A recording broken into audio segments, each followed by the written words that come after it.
if you're new to the Reformer, I want to show you a few really simple core exercises that you can do with yourself or with a client. We're starting off with a version of knee stretches.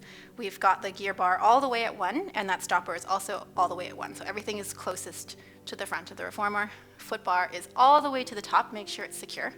2 hands nice and wide, 2 feet on the shoulder rests, knees evenly spaced with equal weight. We're going to start with the bum hovering over the heels, so we're making this nice Z shape with the body, or Z-shaped, depending on where you live. We're going to unfold through the hips, find neutral spine, find neutral hip, and then press by opening those armpits, moving through shoulder flexion, and then coming back in.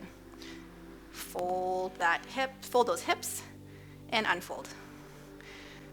So really looking for nice scapular support, making sure that the shoulders aren't going here. Those collarbones should stay nice and level. We don't want the collarbones moving through sort of a convex shape, keeping them nice and straight across, and then folding back in. So yes, you're getting some nice deep core here, but you're also getting some nice shoulder stability as well. Next, we're gonna be doing another exercise on your back. So we're gonna have the straps nice and handy. Let's make sure they're ready. Place those on the hooks. I've got 1 heavy spring again, or if you'd like, you can move down to 1 medium spring and 1 quarter spring. Honestly, it really depends on what you're after. I'm gonna stick at 1 heavy spring for today. So we're gonna get into our mid-back position, so that's on our backs, hands in the straps. So when we reference mid-back, usually that means hands in straps. Let's get that ponytail out of there. And we're gonna start with the hands reaching up towards the ceiling. We're gonna find a nice, comfortable shoulder position. So I don't want those shoulders all the way up to the shoulder rests, but they're just nicely settled. We're gonna find a little bit of core support. So nice little exhale, deep in the abs. 1 leg up to tabletop, other leg up. So we're essentially doing a lat press down to the carriage, coming back up. And this might actually be enough core for somebody. If you want to ramp it up a little bit, you can bring 1 leg out at a time, like that, or sort of just like maintain it there. But if you want to make it a little bit exciting, you can just press and fold and press and fold. And then for more challenge, 2 legs at a time.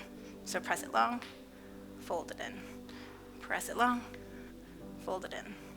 So just do whatever variation you find the most helpful or the most applicable for you. Let's get those hooks back in there. Okay, so let's put that foot bar all the way down. For this last one, I'm going to have at least 2 heavy springs to anchor down the carriage for short box. We've got our Reformer box here. We're gonna put that over top and bump it all the way to the front so it's not gonna fall off. If you find that you're a little bit shorter, or if you have someone with shorter legs, you can also put it in front. Really, really depends on your body dimensions. I like to use a sticky mat right on top. When you get it on, be really, really careful not to press on the corners of the box. It can be really tippy, so always hands in the center, or make sure you coach your client to do so. Bring the bum, again, also into the middle of the box and not on the sides. So feet are gonna be hooked into the foot strap. We're gonna shimmy that bum back, scoot, scoot, scoot. Walk that pelvis back so that there's a little nice tension in the strap. So you should feel confident being able to use your body weight against the strap. We're gonna cross the arms across the chest, maintain a nice neutral spine, lean it back. That head is gonna stay on your neck and coming back forward. So again, really gentle core work here. If you wanna make it more fun, you can add a little bit of a twist, right, to one side, or you can add a little bit of a lean to one side. See if you can maintain that nice rectangular shape in the body. So to finish off this one, you can always do a nice little forward bend and then roll it up to stack. Okay, so give those a try. See if you have any questions, let me know.